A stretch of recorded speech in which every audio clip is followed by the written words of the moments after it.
भगवान ने सुदामा जी से कहा, भैया गुरुकुल में जो हम लोग पढ़े थे याद है, भगवान इशारा कर रहे हैं कि अब झूठ मत बोलना, थोड़ा झूठ बोले तो देखो कितना भोगे। ये इशारा है। भगवान कह रहे हैं कि कच्चित गुरुकुले वासम ब्राह्मण स्मरस नव्यतः।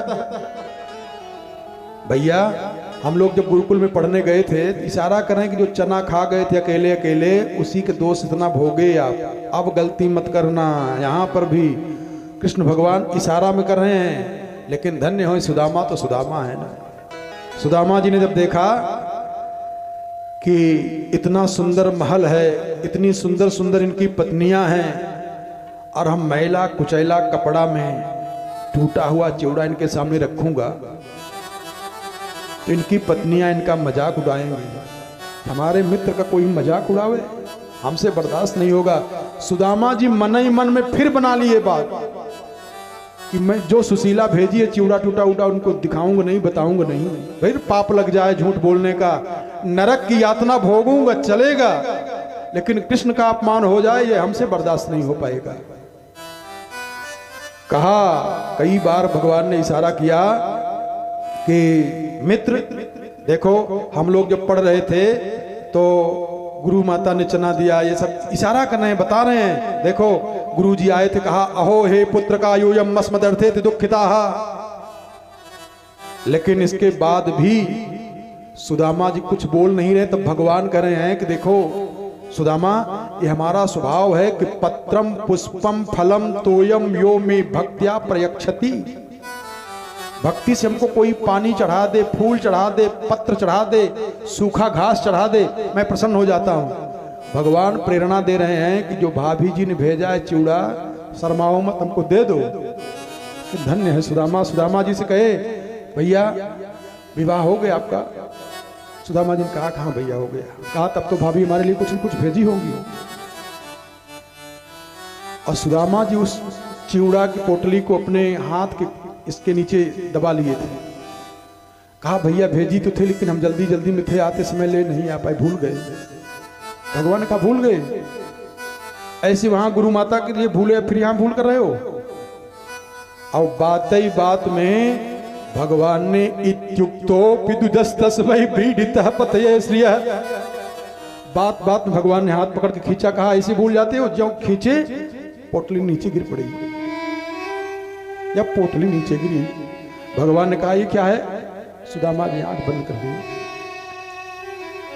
इतनी बड़ी बड़ी विपत्ति पड़ी है, सुदामा जी की आंख से कभी आंसू नहीं गिरते थे, लेकिन आज सुदामा जी की आंख से आंसू गिरने लगे। आंख बंद खुली, आंख बंद करके सुदामा जी ने कृष्ण भगवान को मनाया कि कन्हैया द्वारिकाधीश, ये केवल सुदामा की पोटली नहीं है, एक गरीबों की थाती है। और अगर आज इस फटे पुराने चितड़े कपड़े का अपमान तूने कर दिया तो पूरी दुनिया में कभी गरीबों का सम्मान होगा नहीं। और कन्हैया अगर आज आपने सम्मान कर दिया इस पोटली का, तो हमेशा गरीबों का सम्मान होता रहेगा। इसलिए अब इज्जत, पूरे गरीबों की इज्जत की थाती तेरे हाथ में चली गई है, अब जैसे मर्जी करे वैसे कर। इसलिए संकोच के मारा सुदामा जी अपनी आंख बंद कर लिए, देख ही नहीं रहे हैं। और भगवान ने जब खोला उस पोटली में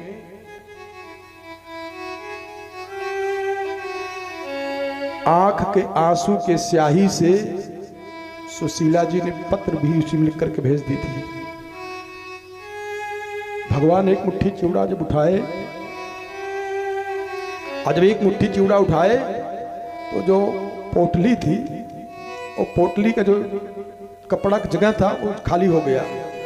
उसी में अपने आंख के आंसू के स्याही से सुशीला जी ने पत्र लिख करके भेज दी थी।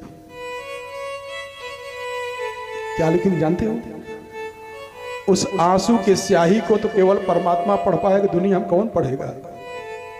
सुशीला जी ने पत्र लिख करके भेजी थी।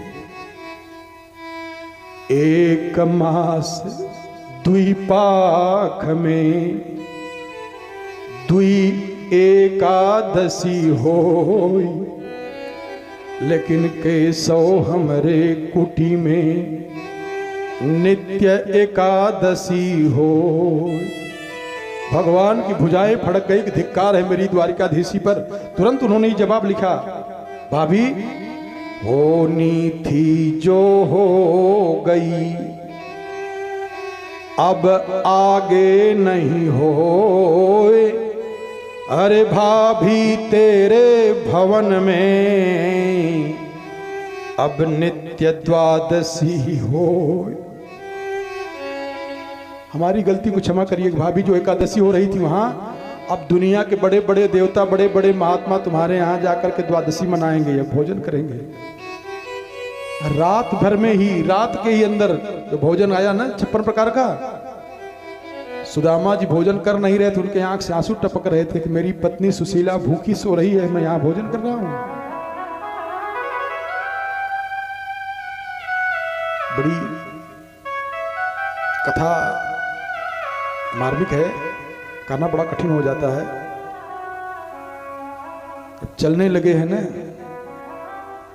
तो रुक्मिणी जी इनको एक जूता पहनाई थी, बड़ा बढ़िया जूता पहनाए थे, और अपने बाल में जो लगाती है ना चूड़ामणि, उससे इनके पैर की बेवाई को ठीक कर रही, साफ कर रही थी रुक्मिणी माता। जब चलने लगे हैं तो द्वारिकाधीश से भी ये कुछ नहीं मांगे हैं, और अपने मन में विचार किए हैं, क्वा हम दरिद्र पापीयान क्वा कृष्ण श्री निकेतन ब्रह्म बंधुरित स्मा हम बाहुभ्याम परिरंबित। मैं कहां दीनहीन और कहां वो लक्ष्मी के पति, उन्होंने पकड़ करके हमको अपने हृदय से लगाया। और जानते हो, पूजा करने के बहाने जब कहा रुक्मिणी से कि जाओ अपने मित्र की मैं पूजा करूंगा, धूपई ही सुरभिर मित्रम प्रदीप बलिभिर मुदा अर्चित्वा वेद्य तांबूलम गाम च स्वागतम ब्रवीत। जब चंदन लगा रहे थे सुदामा जी को कृष्ण भगवान, तो चंदनमय लगाते समय दबा करके गुरु जी के श्राप को उल्टा कर दिए थे। जो गुरु जी का श्राप लिखा था कि श्री क्षय, तो जब भगवान ने हाथ लगा के चंदन लगाया तो उसी को उल्टा कर दिया कि यस्य श्री ही। अब पहले जहां ये जाते थे वहां से लक्ष्मी हट जाती थी, अब जहां जहां ये जाएंगे लक्ष्मी इनके पीछे पीछे जाएंगे, लक्ष्मी इनका साथ नहीं छोड़ सकती हैं। दूसरी मुट्ठी जब उठाए थे लक्ष्मी स्वरूपा रुक्मिणी माता पकड़ लेती हैं, और जब सुदामा जी आते हैं, जैसे द्वारिकापुरी है वैसे सुदामापुरी चमकी हुई है। हरि नूनम बतईतन मम दुर्भगस्य। सुदामा जी ने इसका श्रेय पूरा भगवान को दिया। देखो, कई लोगों की इच्छा थी कि सुदामा चरित्र कहे, लेकिन समय कम है। मोनू तिवारी आए सवेरा ही हमसे कहे, महाराज हम चाहते कि वही सुदामा चरित्र हो जाए। हम कहे पूरा दिन चाहिए, एक दिन का कम से कम, तब सुदामा चरित्र पूरा होगा। तो क्षमा करिएगा, बड़े प्रेमी श्रोता आप सब हैं। इसके बाद देवताओं ने आकर के भगवान से प्रार्थना किया है, महाराज आप चलिए यहाँ से स्वर्ग में। हरे नतः स्मते नाथ पदारविंदम बुद्धीन्द्रिय प्राण मनोवचो भी यच्चिंतयन्तर हृदि भावयुक्तैर मुमुक्षुभिः कर्ममयोरुपाशा। हे मुरलीधर, ये ऐसे है। एक भक्त ने सुना कि इनसे बच के रहना है और फंस गया वो, तो कहता है, बड़े भाव में कहा है, स्वामी राजेश्वरानंद ने लिखा है, हे मुरलीधर छलिया मोहन। मैं जानता तो था कि छलिया हो, बचता रहा लेकिन फंस गया। कैसे फंस गया? हे मुरलीधर छलिया मोहन, हम भी तुमको दिल दे बैठे हे मुरलीधर।